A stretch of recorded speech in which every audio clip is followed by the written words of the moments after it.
Egameni lika Allah onomusa onesihawu, ngicela uAllah angivikele kusathane ongathandwa. Manje ngizokhuluma ngedimoni elikhulu abantu abaphazamisekile ngalo abacabanga ukuthi ingilosi.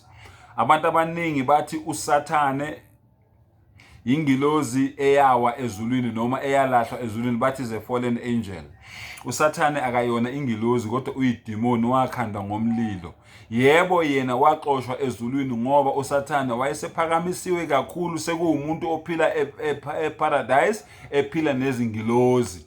Kodwa ngokona kwakhe, ngokuyitshela ukuthi uhlakaniphile, ngokutshela ukuthi uclever, ngokudelela angabonisi ukuhlonipha umdali wakhe, wase eyaxoshwa-ke manje, esuka manje ezulwini eza kuphi emhlabeni. Kodwa akayona ingilozi. Iy'ngilozi azoni, zenza yonke into umdali athi ziyenze ngaphandle kokubuza imibuzo.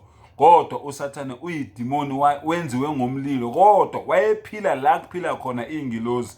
Ngalokudelela kwakhe, ngalokuyitshela kwakhe, ngalokuzaziswa kwakhe, wase elahlekelwa isikhundla sakhe sokuphila ney'ngilozi, wase-ke lahlelwa-ke ekhishwa-ke eza kuphi emhlabeni.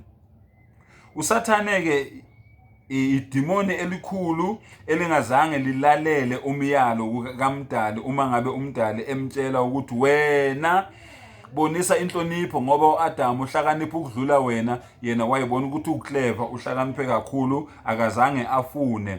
Emva kwaloko-ke umdali-ke esemqalekisile-ke wamxosha, waseyafunga usathane ukuthi as long as uAdam nabantwana bakhe umphefumulo usekhona emzimbeni wabo, ngiyoloku ngibalahlekisele njalo, ngibakhipha endleleni eqondile, ngibasa endleleni yobumnyama.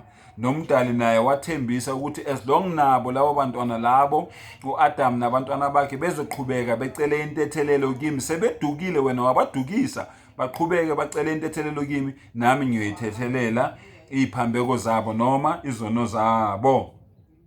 uAllah uyasixwayisa ngokuthi singavumeli usathane ukuthi azenze umngani wethu, singabi abangani bakasathane, ngoba usathane uyasinyanya, akasithandi. Noma singenzani embi usathane athi siyenze, angeke aze asithande. Usathane uyasinyanya ngoba thina siyinzalo kaAdam.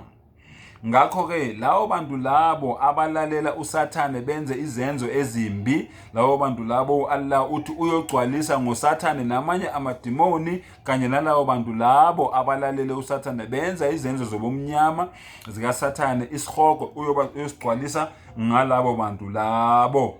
Ngakho-ke uAllah usathane umthumele emhlabeni ukuthi azosivivinya ngaye. Labo bantu labo azothi usathane mangabe esihlebela ukuthi senze izinto eziphuma endleleni, nabo bese beyazenza, umdali uthi labo bantu labo ngiyobajezisa. Kodwa labo bantu labo usathane oyothi mangabe efika ebahlebela ukuthi benze izinto ezirong, bona bathini? A'udhu billahi minash shaitani rajim, fasta'iz billahi minash shaitani rajim. Uthi umdali celani kuAllah ukuthi anivikele kusathane ongathandwa. Labo bantu labo abazosho njalo, kwathembisa yena usathane ukuthi abantu engizothi mangiqhamuka babize igama lakho mdali wabo, menzi wabo, ngizohlukana nabo, ngeke ngisondele kubo, ngizohambela kude nabo, bazosinda ekulahlekisweni yimi. Kodwa labo abangeke bawakhulume lawo magama layo mina mangiqhamuka, yilabo bantu labo abazoba ama-victims, abazolinyazwa yimi, engizobe nginabo esihogweni. Usathane noma kanjani uyosha esihogweni kanye nalabo abamlandelayo abenza zonke izenzo ezimbi athi bazenze. Sengathi uAllah angasivikela, asiphe amandla ukuthi sivikeleke kusathane ngazo zonke izikhathi. Wa akhiru da'wana anilhamdulillahi rabbil alamin.